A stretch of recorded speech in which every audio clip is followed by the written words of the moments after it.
Hello everyone, আসসালামু আলাইকুম। আজকে আপনাদের সাথে আমি আলোচনা করব আইএলটিএস পরীক্ষার টেস্ট ফরম্যাট নিয়ে। যারা সবেমাত্র আইএলটিএস প্রিপারেশন শুরু করেছেন এবং আইএলটিএস নিয়ে খুব বেশি কিছু জানেন না, তাদেরকে আমি দেখাবো আইএলটিএস পরীক্ষায় আপনার কি কি প্রশ্ন আসবে এবং আইএলটিএস পরীক্ষার জন্য দরকারি সব তথ্য আজকের এই একটি ভিডিওতে। তাহলে চলুন আজকের লেসনটা শুরু করা যাক। তো আমি শিরোনাম যেটা দিয়েছি যে আইএলটিএস পরীক্ষায় অংশগ্রহণ করলে নিচের তথ্যগুলো আপনাকে অবশ্যই জানতে হবে। প্রথমে আমরা জেনে নেই আইএলটিএস এর ব্যান্ড স্কোর নিয়ে। আপনি আইএলটিএস পরীক্ষা দিলে আপনার ব্যান্ড স্কোরটা 1 থেকে 9 এর মধ্যে থাকবে। আইএলটিএস পরীক্ষাতে পাস বা ফেল বলে কোনো কিছু নেই। আন্ডার গ্র্যাজুয়েট লেভেল অর্থাৎ গ্র্যাজুয়েশন করার জন্য যারা বিদেশে যেতে চান তাদের জন্য 6 পাওয়াটা স্ট্যান্ডার্ড। আর আপনি যদি মাস্টার্স করতে চান কমপক্ষে 6.5। কেউ যদি টিচিং অ্যাসিস্ট্যান্টশিপ, রিসার্চ অ্যাসিস্ট্যান্টশিপ বা গ্র্যাজুয়েট অ্যাসিস্ট্যান্টশিপ পেতে চায়, অর্থাৎ পূর্ণ স্কলারশিপ নিয়ে বিদেশে পড়াশোনা করতে চায়, তাদের জন্য অবশ্যই আইএলটিএস 7 পাওয়াটা জরুরি। আর যদি সবগুলো মডিউলে মিলিয়েও 7 না থাকে, আপনি যদি স্পিকিংয়ে 7 তুলতে পারেন, এটা আপনার জন্য অনেক প্রেস্টিজিয়াস হবে টিএ, জিএ বা আরএ এগুলো পাওয়ার ক্ষেত্রে। এবার আমরা কথা বলবো আইএলটিএস পরীক্ষার কয়টা মডিউল বা কয়টা ভাগ আছে তা নিয়ে। তো আমরা জানি আইএলটিএস পরীক্ষার মোট 4টা মডিউলস বা 4টা ভাগ আছে। একটা হলো লিসনিং, আমরা যেটা দেখতে পাচ্ছি, তারপরে আছে রিডিং, তারপরে আছে রাইটিং অ্যান্ড ফাইনালি আছে স্পিকিং। এই 4টা ভাগেই কিন্তু আমাদের আইএলটিএস পরীক্ষাটা হয়। এবার আমরা কথা বলবো আইএলটিএস পরীক্ষার ভ্যালিডিটি নিয়ে। আইএলটিএস পরীক্ষার মেয়াদ আপনারা জানেন যে 2 বছর থাকে রেজাল্টের মেয়াদ। আপনার যেদিন রেজাল্ট পাবলিশ হবে ওই দিন থেকে 2 বছর পর্যন্ত। এবার আমরা কথা বলবো আইএলটিএস পরীক্ষার এক্সাম টাইপ এবং পারপাস। আইএলটিএস পরীক্ষা আপনারা জানেন 2 ধরনের হয়ে থাকে। একটাকে বলা হয় একাডেমিক, অন্যটাকে বলে জেনারেল ট্রেনিং, যাকে সংক্ষেপে জিটিও বলা হয়। আপনি যদি বিদেশে পড়াশোনা করার উদ্দেশ্যে যেতে চান তাহলে আপনাকে একাডেমিক আইএলটিএস টেস্ট প্রদান করতে হবে। আর যদি ইংরেজি ভাষা প্রধান দেশে আপনি মাইগ্রেশন করতে চান বা আপনি যদি চাকরি করতে যান তাহলে আপনাকে জেনারেল ট্রেনিং বা জিটি দিতে হবে। এবার আমরা দুটো পরীক্ষার মিল অমিল নিয়ে একটু আলোচনা করব। দুটো পরীক্ষাতেই আপনার হচ্ছে লিসনিং, রিডিং, রাইটিং এবং স্পিকিং, এই 4টা সেকশনের পরীক্ষা থাকবে। আর লিসনিং এবং স্পিকিং পরীক্ষাতে কোনো পার্থক্য নেই। একাডেমিক বা জেনারেল ট্রেনিং এর লিসনিং এবং স্পিকিং এর মধ্যে কোনো পার্থক্য নেই, একই রকম পরীক্ষা হবে। তাহলে ভিন্নতা কোথায় থাকবে? ভিন্নতা থাকবে শুধু রিডিং এবং রাইটিং এ। এবার আমরা কথা বলবো আইএলটিএস পরীক্ষার সময় নিয়ে। লিসনিং এর জন্য আপনাকে দেওয়া হবে 30 মিনিট আর সেকশন থাকবে 4টি। রিডিং এর জন্য আপনাকে 1 ঘন্টা বা 60 মিনিট সময় দেওয়া হবে। এ সময় আপনাকে 3টি প্যাসেজের প্রবলেম সলভ করতে হবে। রাইটিং এর জন্য আপনাকে দেওয়া হবে 1 ঘন্টা সময় বা 60 মিনিট। এ সময় আপনাকে 2টো রাইটিং কমপ্লিট করতে হবে। এখানে 2টো কাজ বলা হয়। স্পিকিং এ আপনি সব মিলিয়ে পাবেন 10 থেকে 14 মিনিট এবং এখানে আপনার 3টা সেকশন বা 3টা পার্ট আপনার থাকবে পরীক্ষাতে। তাহলে টোটাল আইএলটিএস পরীক্ষার জন্য সময় হচ্ছে 2 ঘন্টা 45 মিনিট বা 3 ঘন্টার কাছাকাছি সময়। এবার আমরা আলোচনা করব যে আইএলটিএস এর কোন মডিউলের পরীক্ষা বা কোন ভাগের পরীক্ষা কবে হবে। ধরুন আপনি 10 তারিখে রেজিস্ট্রেশন করেছেন, 10 তারিখে আপনার 3টা বিষয়ের উপর পরীক্ষা হবে। অর্থাৎ যত তারিখে আপনি রেজিস্ট্রেশন করবেন ওই তারিখে আপনার লিসনিং পরীক্ষাটা হবে, রিডিং পরীক্ষাটা হবে এবং রাইটিং পরীক্ষাটা হবে। আর এই পরীক্ষাগুলোর মধ্যে আপনি কোনো ব্রেক কিন্তু পাবেন না, অর্থাৎ কোনো ব্রেক কিন্তু আপনার থাকবে না। আইএলটিএস এর স্পিকিং পরীক্ষাটা সাধারণত ভিন্ন দিনে হয়ে থাকে, অর্থাৎ রিডিং, রাইটিং, লিসনিং পরীক্ষা যে দিয়েছেন তার হচ্ছে আগে বা পরে হতে পারে।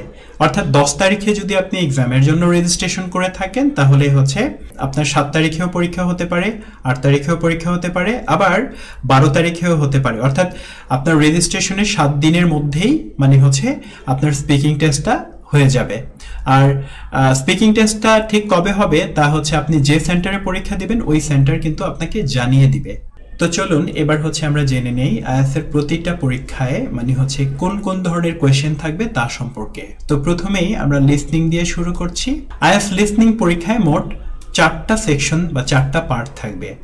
আর এই 4টা পার্টের জন্য আপনাকে সময় দেওয়া হবে সব মিলে 30 মিনিট। 30 মিনিট যখন শেষ হয়ে যাবে আপনাকে আরো 10 মিনিট টাইম দেওয়া হবে উত্তরপত্রে সঠিক উত্তর লেখার জন্য। তো যেহেতু লিসনিং এর জন্য আপনাকে উত্তর লেখার জন্য আলাদা করে 10 মিনিট দেওয়া হয়, তাই প্রশ্নপত্রে আপনি নিজে বুঝবেন এমন ভাবে অডিও শুনে শুনে আনসারগুলো লিখে রাখবেন, এবং ফাইনালি যখন উত্তরপত্রে আপনি উত্তরগুলোকে লিখেন তখন এগুলোকে খুব অ্যাকিউরেট বা কারেক্ট ভাবে লিখবেন। আর আইএলটিএস এর লিসনিং পরীক্ষাতে প্রথম সেকশনে মানে প্রথম 10টা কোয়েশ্চেন, এটা হচ্ছে সেকশন 1। আইএলটিএস এর কোয়েশ্চেনগুলো সাধারণত কিরকম টাফ হয়, সেকশন 1 থেকে সেকশন 2 কঠিন হয়, সেকশন 2 থেকে সেকশন 3 কঠিন হয়, সেকশন 3 থেকে সেকশন 4 কঠিন হয়। অর্থাৎ পার্ট 4 বা সেকশন 4 হচ্ছে আইএলটিএস এর সবচেয়ে হার্ডেস্ট সেকশন। তাহলে এই সেকশনগুলোতে কত ধরনের কোয়েশ্চেন থাকে এটা নিয়ে আমরা চলেন আলোচনা শুরু করি। লিসনিং এর অংশে মোট 6 ধরনের কোয়েশ্চেন থাকে। তো আমরা চলেন আমাদের লেটেস্ট একটা কেমব্রিজ বই, কেমব্রিজ 17 থেকে একটু লিসনিং কোয়েশ্চেনগুলো কেমন হয় এটা একটু দেখে নেই। আমরা চলে যাচ্ছি কেমব্রিজ 17-এ। আমরা দেখতে পাচ্ছি লিসনিং টেস্ট, এখানে দেওয়া আছে পার্ট 1। পার্ট 1-এ আমরা দেখতে পাচ্ছি এই শূন্যস্থানগুলো আপনাকে পূরণ করতে হবে। অনেকগুলো শূন্যস্থান দেওয়া আছে, 1 থেকে 10 পর্যন্ত 10টা শূন্যস্থান দেওয়া আছে।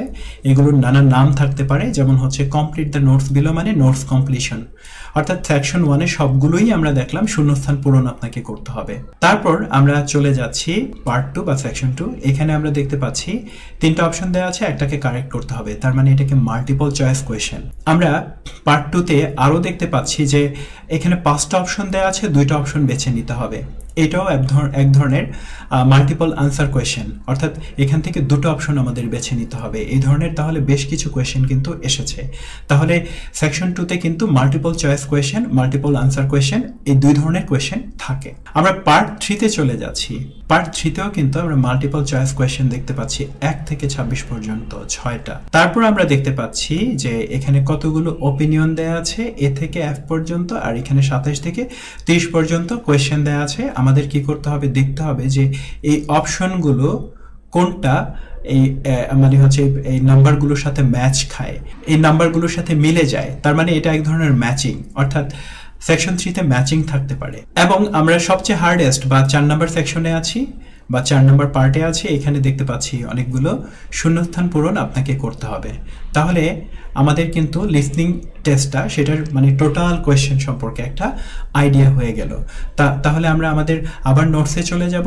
তো নোটসে আমরা হচ্ছে দেখব যে এখানে মাল্টিপল চয়েস কোয়েশ্চেন থাকতে পারে, ম্যাচিং থাকতে পারে, প্ল্যান ম্যাপ ডায়াগ্রাম লেবেলিং এই টাইপের কোয়েশ্চেন থাকতে পারে, নানা ধরনের কমপ্লিশন যেমন ফর্ম কমপ্লিশন থাকতে পারে, নোট কমপ্লিশন থাকতে পারে, টেবিল কমপ্লিশন থাকতে পারে, ফ্লো চার্ট সামারি কমপ্লিশন থাকতে পারে। আমরা জানি কমপ্লিশন মানে পূরণ, শূন্যস্থান পূরণ, বা সেন্টেন্স কমপ্লিশন থাকতে পারে, শূন্যস্থান পূরণ, বা ছোট ছোট প্রশ্নের উত্তর করার যে বিষয়টি সেটি থাকতে পারে।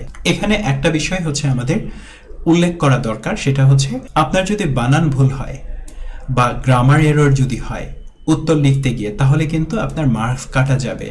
তাই খুব খেয়াল করে উত্তরপত্রে আপনার উত্তরগুলো লিখতে হবে।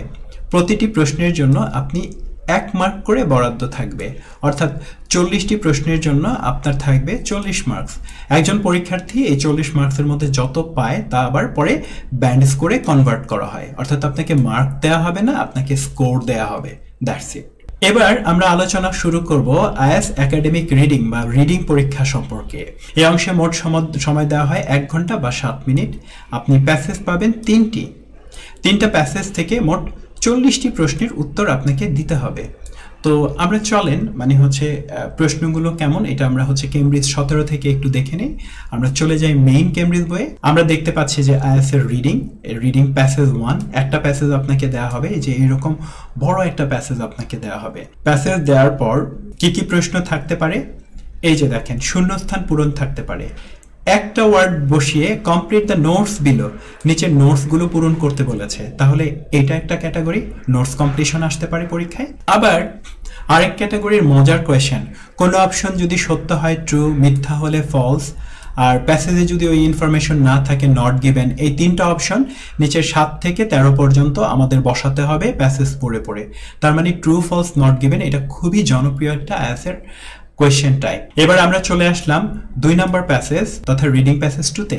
তো আমরা দেখতে পাচ্ছি একটা বড় প্যাসেজ, আবার প্যাসেজের নামকরণ করা আছে A B C D, এভাবে হচ্ছে E F G H এটা দেয়া আছে। তারপর প্রশ্নতে বলা হয়েছে which section contains the following information।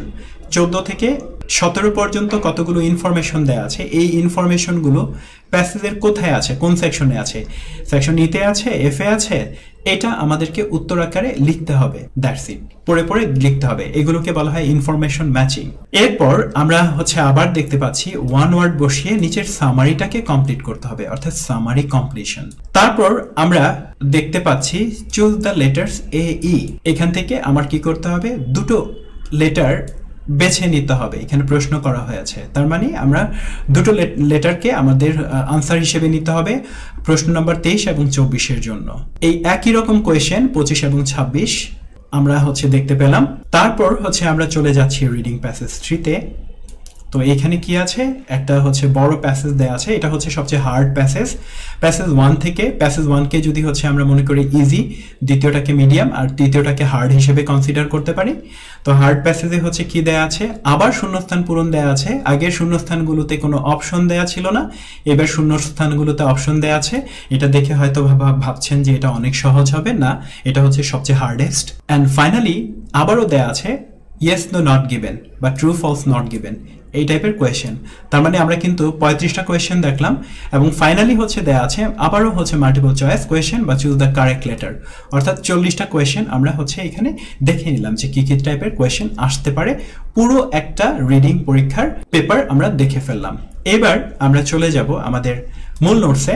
এখানে হচ্ছে বলেছি যে কত ধরনের কোয়েশ্চেন আসে। এটা হতে পারে ট্রু ফলস নট গিভেন বা ইয়েস নো নট গিভেন, আসতে পারে সেন্টেন্স কমপ্লিশন বা বাক্যের মানে শূন্যস্থান পূরণ, সামারি থাকতে পারে, নোটস থাকতে পারে, টেবিল থাকতে পারে, এইগুলোকে কমপ্লিট করতে বা শূন্যস্থান পূরণ করতে বলতে পারে। ইনফরমেশন ম্যাচিং বলতে পারে, একটা ইনফরমেশন এটা হচ্ছে প্যাসেজের কোনটার সাথে ম্যাচ করছে এটা দেখতে হতে পারে। লিস্ট অফ হেডিং আসতে পারে, মাল্টিপল চয়েস কোয়েশ্চেন আসতে পারে, ম্যাচিং সেন্টেন্স এন্ডিং, একটা সেন্টেন্সের হাফ দেওয়া হলো আর হাফ আপনাকে ম্যাচিং করতে বললো, কোনো ফিচার ম্যাচিং করতে বলতে পারে, রাইটার কোনো কিছু ক্লেম করতে পারে, ওইটাকে আপনাকে কি করতে পারে, ম্যাচ করতে বলতে পারে, ডায়াগ্রাম লেবেল করতে বলতে পারে, ছোট ছোট প্রশ্নের উত্তর দিতে বলতে পারে। এই মানে হলো কোয়েশ্চেন ক্রাইটেরিয়া। তো এখন প্রশ্ন হলো, এত ধরনের প্রশ্ন, এটা সম্পর্কে আপনি নিজে নিজে যদি প্রিপারেশন নেন, একা একা যদি প্রিপারেশন নেন, কোত্থেকে নেবেন? আপনারা এখন আমার সাথে যে ভিডিওটা দেখছেন এটা হচ্ছে টেস্ট প্রিপারেশন সেন্টার থেকে আমি শরীফ রাসেল ভিডিও লেসনটা আপনাদের জন্য তৈরি করছি। তো টেস্ট প্রিপারেশন সেন্টারের কিন্তু ইউটিউব চ্যানেল আছে, আপনারা দেখেছেন কিনা? তো আমি আপনাদেরকে একটু ইউটিউব চ্যানেলটা দেখাচ্ছি। তো এটা হলো টেস্ট প্রিপারেশন সেন্টারের ইউটিউব চ্যানেল। এই চ্যানেলে কিন্তু দেখেন গ্যাপ ফিল নিয়ে মানে ভিডিও আছে, আইএলটিএস লিসনিং নিয়ে ভিডিও আছে, মাল্টিপল চয়েস কোয়েশ্চেন নিয়ে ভিডিও আছে। আচ্ছা, এখানে কি কি আছে? আমরা এখানে সব ধরনের ভিডিও কিন্তু পাবো। স্পোকেনের ভিডিও আছে, তো ট্রু ফলস নট গিভেনের ভিডিও আছে, সব ধরনের ভিডিও কিন্তু আছে। এখন আপনার কাজ আপনি কেমব্রিজ 18 বা আইএলটিএস এর সবচেয়ে লেটেস্ট বইটা কিনে এই ভিডিওগুলো যদি দেখা শুরু করেন, তাহলে আপনার লেভেলটা আরো অনেক ভালো জায়গাতে পৌঁছে যাবে। আপনি শুরুতেই কোনো ইনস্ট্রাক্টরের সাহায্য ছাড়াই কিন্তু পড়াশোনা শুরু করতে পারবেন। তো এখানে কি কি পাবেন? এখানে আপনি শর্টস পাবেন। শর্টসে আমি কি করেছি, একটা সেন্টেন্স স্ট্রাকচার দিয়ে একই ধরনের অনেকগুলো বাক্য তৈরি করেছি। তো এটাতে আপনি প্রতিটা শর্টস থেকে একটা করে নতুন করে সেন্টেন্স স্ট্রাকচার কিন্তু আপনি শিখতে পারবেন। তাহলে আপনি শর্টসগুলো দেখতে পারেন আপনার যদি সেন্টেন্স স্ট্রাকচার নিয়ে সমস্যা থাকে, অর্থাৎ বাক্য তৈরি করতে যদি সমস্যা থাকে। তাছাড়া আমার প্লেলিস্টটাতে যদি যান, তাহলে আপনি দেখতে পারবেন যে এখানে রিডিং নিয়ে ফুল প্লেলিস্ট আমরা একটু দেখছি। দেখেন, রিডিং নিয়ে অসংখ্য ভিডিও দেয়া আছে এবং বাংলায়, সহজ বাংলায় লাইন বাই লাইন এখানে সবকিছু ব্যাখ্যা করা আছে। তাহলে আপনি অবশ্যই এই ভিডিওগুলো যদি দেখেন, আপনার বেসিকের যে প্রবলেম আছে এটা দূর হয়ে যাবে এবং আপনি রিডিং করার জন্য কোচিং সেন্টারে ভর্তির আগেই কিন্তু আপনি একটা বিশাল ভালো স্ট্র্যাটেজি পাবেন। আর অলরেডি যদি আপনি কোথাও কোচিংয়ে ভর্তি হয়ে থাকেন, তাহলে এখান থেকে কিন্তু আপনি কি করবেন, এটা কিন্তু আপনাকে অনেক বেশি বেনিফিটেড করে থাকবে এই লেকচারগুলো। তাহলে রিডিং এর প্লেলিস্টটা আমরা একটু দেখলাম। এবার লিসনিং এর প্লেলিস্ট টেস্টটা আমরা দেখি। আমরা লিসনিং এর আরো নতুন নতুন ভিডিও অ্যাড করার চেষ্টা করছি, বাংলা অর্থ সহ ধরে ধরে বুঝে বুঝে কিভাবে লিসনিং করতে পারবেন তার জন্য লিসনিং এর জন্য আমরা কয়েকটা ভিডিও দিয়েছি, আরো নতুন নতুন ভিডিও আমরা এখানে অ্যাড করব। আপনার যদি বেসিকে সমস্যা থেকে থাকে, অর্থাৎ বাক্য তৈরি করা, স্পিকিং করতে যদি আপনি না পারেন, আপনার যদি সেন্টেন্স স্ট্রাকচার নিয়ে ঝামেলা থাকে, অর্থাৎ আপনার বেসিকে যদি প্রবলেম থেকে থাকে, তাহলে আমি শরীফ রাসেল, আমার উদ্ভাবিত একটা মেথড হলো SR মেথড। এটার আদৌকে আমি কি করেছি, স্পোকেনের ভিডিও বানিয়েছি। আপনি স্পোকেন ইংলিশের ভিডিওগুলো এবং এখান থেকে দরকারি স্ট্রাকচারগুলো যদি শেখেন, তাহলে আপনার নিজেকে সমৃদ্ধ হওয়ার জন্য সবকিছুই কিন্তু আপনি এখানে পাবেন। এখন আমরা আমাদের মূল নোটসে আবার চলে যাচ্ছি। এবার আমরা আলোচনা করব আইএলটিএস রাইটিং সেকশন নিয়ে। অলরেডি বলেছি যে এই অংশে আপনি মোট সময় পাবেন 1 ঘন্টা, আর এই সময়ের মধ্যে আপনাকে 2টা টাস্ক লিখতে হবে। টাস্ক 1 যাকে বলা হয় বা কাজ 1, আর একটা হলো টাস্ক 2 বা কাজ 2। তাহলে এই দুটো কাজ আপনাকে করতে হবে।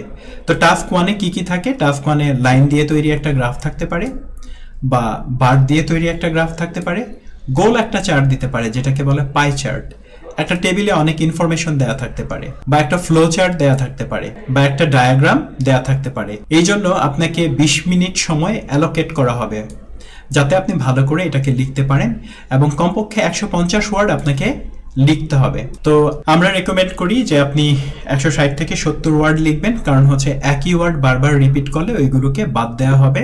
দেয়ারফর আপনি চেষ্টা করবেন 160 থেকে 70 ওয়ার্ড টাস্ক 1 এ লেখার জন্য। তো টাস্ক 1টা কিরকম এটা আপনাদেরকে একটু দেখিয়ে দিচ্ছি কেমব্রিজ 17 থেকে। আমরা দেখতে পাচ্ছি টাস্ক 1, রাইটিং টাস্ক 1 কেমব্রিজ 17 থেকে। হ্যাঁ, এখানে হচ্ছে আপনাদেরকে কি করা হচ্ছে, একটা টাস্ক 1 দেয়া আছে। এই টাস্ক 1 অনুযায়ী আপনাকে কি করতে হবে, এখানে বলা আছে যে 20 মিনিট আপনি স্পেন্ড করবেন এবং অ্যাটলিস্ট 150 ওয়ার্ড আপনি লিখবেন। আপনাকে একটা ম্যাপ দিতে পারে, ডায়াগ্রাম দিতে পারে, বা হচ্ছে আপনাকে এই বিষয়গুলো নিয়ে আপনাকে একটা এসে লিখতে বলতে পারে। এবার আমরা আলোচনা করব টাস্ক 2তে কি কি থাকবে। টাস্ক 2 এই অংশে আপনাকে একটা নির্দিষ্ট টপিক দেয়া হবে, এটা নিয়ে কমপক্ষে 250 ওয়ার্ডের একটি লেখা সম্পন্ন করতে হবে। এটা হতে পারে ওপিনিয়ন এসে, অর্থাৎ to what extent do you agree or disagree বলে আপনার মতামত চাইতে পারে কোনো একটা বিষয় নিয়ে, যেখানে আপনাকে মতামত দিতে হবে। এটাকে বলা হয় ওপিনিয়ন এসে। অথবা 2টা ডাইরেক্ট কোয়েশ্চেন আপনাকে করতে পারে, ওই কোয়েশ্চেনগুলোর উত্তর দিতে হবে, ওইগুলোকে বলে ডিরেক্ট কোয়েশ্চেন এসে। এর বাইরেও আপনাকে কোনো কিছুর সুবিধা অসুবিধা, অ্যাডভান্টেজ ডিসঅ্যাডভান্টেজ নিয়ে কোয়েশ্চেন করতে পারে, এটাকে বলা হয় অ্যাডভান্টেজ ডিসঅ্যাডভান্টেজ এসে। দুটো গ্রুপের ভিউ তুলে ধরতে পারে, বলতে পারে এক দল বিশ্বাস করে এটা, অন্য দল বিশ্বাস করে ওইটা, দুটো ভিউ নিয়েই আপনি কি করেন, আলোচনা করেন। তো এটাকে বলা হয় ডিসকাস বোথ দ্য ভিউজ এসে। এটাও কিন্তু আপনার পরীক্ষায় আসতে পারে। সর্বশেষ হলো প্রবলেম সলিউশন এসে। হয়তো কোনো একটা প্রবলেমের কথা বলতে পারে এবং ওই প্রবলেমটা কিভাবে সলভ করা যেতে পারে তা নিয়ে আপনাকে কোয়েশ্চেন করতে পারে। তার মানে এই টাইপগুলোর এসে আপনাকে রাইটিং টাস্ক 2তে দিবে। তাহলে আমরা চলেন কেমব্রিজের বই থেকে একটু দেখি স্যাম্পল। আমরা দেখতে পাচ্ছি টাস্ক 2 এর একটা স্যাম্পল। এখানে আপনাকে 40 মিনিট স্পেন্ড করতে তারা নির্দেশ করেছে বা বলছে। এখানে প্রশ্নটা হচ্ছে, যদি আপনি ভালো করে পড়েন দেখবেন এখানে অ্যাডভান্টেজ আর ডিসঅ্যাডভান্টেজ নিয়ে কথা বলা হয়েছে। তার মানে এটা অ্যাডভান্টেজ ডিসঅ্যাডভান্টেজ আছে। প্রতিটা সেশনের জন্য আমরা টেস্ট প্রিপারেশন সেন্টার কি করে থাকি, সুন্দর নোটস দিয়ে থাকি, বাংলা অর্থ সহ প্রতিটা পার্টকে বুঝিয়ে থাকি। যারা বেসিক লেভেলের স্টুডেন্ট এবং যারা চাইছে ভালো একটা গাইডেন্স, তাদের জন্য টেস্ট প্রিপারেশন সেন্টার হতে পারে ভালো একটা অপশন। কারণ হচ্ছে আমাদের কোর্সটা বেশ লং একটা কোর্স। আমরা হচ্ছে 3 মাস পর্যন্ত কোর্স করাই, কারো যদি দরকার হয় আরো 1 মাস এক্সটেন্ড করি, মানে 4 মাস পর্যন্ত আমরা কোর্সটা করাই। আপনাকে আমরা হচ্ছে আনলিমিটেড ক্লাসেস দিব, মক টেস্ট দিব এবং অন্যান্য সুবিধা দিব। সরাসরি আমার সাথে ক্লাস করতে পারবেন, line by line step by step বুঝিয়ে পড়ানোর যে হচ্ছে মেথড, সেটা ফলো করে আমি এখানে পড়াচ্ছি। সো এখানে আসলে আপনার সাকসেস হওয়ার পসিবিলিটি অনেক ভালো হবে, বাট আপনাকে আন্তরিক হয়ে পড়ালেখা করতে হবে। এবার ডিয়ার লার্নার্স, আমরা আলোচনা করব আইএলটিএস স্পিকিং টেস্ট নিয়ে। আপনারা জানেন আইএলটিএস স্পিকিং টেস্টের সময় দেওয়া হবে 11 থেকে 14 মিনিট। আর এই টেস্টটা মূলত 3টা অংশে বিভক্ত। আপনাকে পরীক্ষক বলবে না যে তোমার টেস্ট 3টা অংশে বিভক্ত, বাট আপনার জেনে রাখতে হবে। আর এই টেস্টটা কিন্তু রেকর্ড করা হবে। So you have to keep in mind যে এই টেস্টটা আপনার রেকর্ডেড হবে। তাহলে পার্ট 1-এ কি নিয়ে আলোচনা হবে, পার্ট 2-তে কি নিয়ে আলোচনা হবে, পার্ট 3-তে কি নিয়ে আলোচনা হবে, এটা নিয়ে এখন আমরা বিস্তারিত জানবো। পার্ট 1-এ আপনার নাম, আপনার নামের মিনিং আপনার পেশা, আপনার শখ, আপনার বাসস্থান ইত্যাদি নিয়ে আপনাকে প্রশ্ন করতে পারে, যেগুলো শুনে মনে হতে পারে যে এটা একটা ইনফর্মাল ডিসকাশন, কিন্তু এটা কিন্তু কোনো ইনফর্মাল ডিসকাশন না, এটা আপনার পরীক্ষারই একটা অংশ। আচ্ছা, পার্ট 2-তে এই অংশে আপনাকে লেখক একটা কার্ড দিবে, যাকে আমরা বলবো কিউ কার্ড। এখানে একটা টপিক লেখা থাকবে, এই টপিকের উপর ভিত্তি করে আপনাকে 2 মিনিট কথা বলতে হবে, আর টপিকের প্রস্তুতি নেওয়ার জন্য কমপক্ষে আপনাকে 1 মিনিট সময় দেওয়া হবে। তার মানে এই অংশে আপনি 4 থেকে 5 মিনিট বা 3 থেকে 4 মিনিট সময় পাবেন একটা টপিক নিয়ে অনর্গল 2 মিনিট কথা বলার জন্য। টোটাল প্রসিজারটাতে এই সময়টা স্পেন্ড হবে। পার্ট 3, এই অংশে পরীক্ষক আপনাকে কিউ কার্ডের সূত্র ধরে, অর্থাৎ আগের কথার সূত্র ধরে আরো কিছু কোয়েশ্চেন করবেন। হ্যাঁ, এখানে আপনি সময় পাবেন 4 থেকে 5 মিনিট। কে কতটা ভালো স্পিকার এটা কিন্তু এই সেকশনের মাধ্যমেও নির্ণীত হবে, কারণ এখানে বেশ বড় কোয়েশ্চেন করা হবে। এই কোয়েশ্চেনগুলো বুঝে ভালো করে রেসপন্স করতে পারেন কিনা এটার উপর ডিপেন্ড করে আপনার সাকসেস। আর পার্ট শেষ সাধারণত হয় 4 থেকে 5 মিনিটের মধ্যেই। অলটুগেদার আপনি সব মিলিয়ে 11 থেকে 14 মিনিটের মধ্যে আপনার স্পিকিং টেস্টটা শেষ হয়ে যাবে। তাহলে চলেন আমরা স্পিকিং এর কেমব্রিজ 17তেই দেয়া স্যাম্পলটা একটু দেখি। আমরা দেখতে পাচ্ছি স্পিকিং পরীক্ষাতে পার্ট 1 এ এখানে বলা আছে যে আপনার সম্পর্কে কোয়েশ্চেন করা হবে, আপনার বাড়ি সম্পর্কে কোয়েশ্চেন করা হবে, ওয়ার্কার স্টাডিজ নিয়ে কথা বলা হবে, আর ফ্যামিলিয়ার টপিকস নিয়ে আপনাকে কোয়েশ্চেন করা হবে। হ্যাঁ, যেমন এখানে হিস্ট্রি নিয়ে কোয়েশ্চেন করা হয়েছে, ইতিহাস নিয়ে কোয়েশ্চেন করা হয়েছে। পার্ট 2-তে আপনারা দেখতে পাচ্ছেন যে একটা কার্ড এখানে দেয়া আছে, এই কার্ড নিয়ে আপনাকে কথা বলতে হবে, যাকে বলা হয়েছে কিউ কার্ড। আর পার্ট 3-তে আপনি দেখতে পাচ্ছেন নেইবারস নিয়ে কিছু কোয়েশ্চেন্স দেয়া আছে, ফ্যাসিলিটিস ইন সিটিজ নিয়ে কিছু কোয়েশ্চেন দেয়া আছে। তো এই হলো সম্পূর্ণ স্পিকিং টেস্টের একটা চিত্র, যে স্পিকিং টেস্টে আপনাকে এই ধরনের কোয়েশ্চেন কিন্তু জিজ্ঞেস করা হবে। তো আমাদের আজকে কিন্তু টোটাল আইএলটিএস এর টেস্ট ফরম্যাট, কত ক্যাটাগরির কোয়েশ্চেন হয়, পরীক্ষার ভ্যালিডিটি, এইগুলো নিয়ে কিন্তু আপনি আলোচনা জানতে পেরেছেন। তো আজকে লেকচার সামারিতে আমি বলবো যে উপরের আলোচনা থেকে আমরা বুঝতে পারলাম যে এই পরীক্ষায় ভালো করতে হলে আপনাকে লিসনিং, রিডিং, রাইটিং এবং স্পিকিং এ ভালো করতে হবে। আপনার বেসিক দুর্বল হলে টেস্ট প্রিপারেশন সেন্টারের ইউটিউব চ্যানেল থেকে ফ্রি স্পোকেনের ভিডিও লেসনগুলো দেখবেন, যা আপনার 3টা স্কিল গড়ে তুলবে। নিজে নিজে অসংখ্য বাক্য তৈরি করা, ইংরেজিতে কথা বলার স্কিল, আর গ্রামার অ্যাকুরেসি, এই 3টা স্কিল আপনার বৃদ্ধি করবে। ফ্রি রিসোর্স থেকে আপনি পাচ্ছেন। আর যাদের ভোকাবুলারি কম জানা আছে তাদের জন্য টেস্ট প্রিপারেশন সেন্টারের ইউটিউব চ্যানেল থেকে রিডিং এর যে ভিডিওগুলো আছে, এই ভিডিওগুলো থেকে বারবার একটা লেকচার দেখে অজানা শব্দগুলোকে নোট খাতায় লিখে রাখবেন। কয়েকদিন যদি এভাবে আপনি প্যাসেজ সলভ করতে থাকেন, তাহলে আপনার রিডিং স্কিলস এবং ভোকাবুলারি রেঞ্জ অনেক বেড়ে যাবে। সবচেয়ে গুরুত্বপূর্ণ কথা হলো টিপস এবং টেকনিকের উপর ভিত্তি করে আপনি না চলার জন্য চেষ্টা করবেন। অনেকেই একটা পরীক্ষা 3 বার দেয় শুধু টিপস এবং টেকনিক বেশি করে ফলো করার জন্য। আপনি solid reading habit, solid writing habit এবং সলিড স্পিকিং হ্যাবিট গড়ে তোলার দিকে বেশি মনোযোগ দেবেন। আর টেস্ট প্রেপ সেন্টারে আমরা অত্যন্ত যত্ন নিয়ে প্রতিটা সেশন করিয়ে থাকি, স্টুডেন্টদের মধ্যে গ্রুপ করে দেই, তাদের স্টাডি রুটিন বানিয়ে দেই, নিয়মিত টেস্ট নেই, আনলিমিটেড মক টেস্ট দেওয়ার ফ্যাসিলিটিস আছে। আমার সেন্টারের ছাত্রছাত্রীরা যে কোনো সময় এসে চর্চা করতে পারে, তার পরিবেশ আমি দিচ্ছি। ফাইনালি, আপনাদের মধ্যে যারা চিন্তা ভাবনা করছেন যে আইএলটিএস এর প্রিপারেশন নেবেন, তারা টেস্ট প্রিপারেশন সেন্টারকে বেছে নিতে পারেন। আমরা আমাদের কানেক্টিভিটির জন্য নাম্বারগুলো দিয়েছি। সরাসরি আমার সাথে কেউ যদি যোগাযোগ করতে চান, এই যে স্ক্রিনে দেখানো 01786558855 এই নাম্বারটাতে আমাকে মেসেজ দিয়ে জানাতে পারেন, বা আমাদের এখানে ফ্রি ক্লাস দেখার জন্য একদিন চলে আসতে পারেন। আমাদের সেন্টারটা হলো ফার্ম গেটে, খুব সহজ একটা লোকেশন। কোচিং এর যে গলিটা আছে, অর্থাৎ ছন্দ আনন্দ সিনেমা হল থেকে একটু সোজা সামনের দিকে যদি আপনি হেঁটে আসেন, আপনি পাবেন Asia Pacific university. Asia Pacific ইউনিভার্সিটির সাথে বিশাল একটা বিল্ডিং, নাম RH হোম সেন্টার।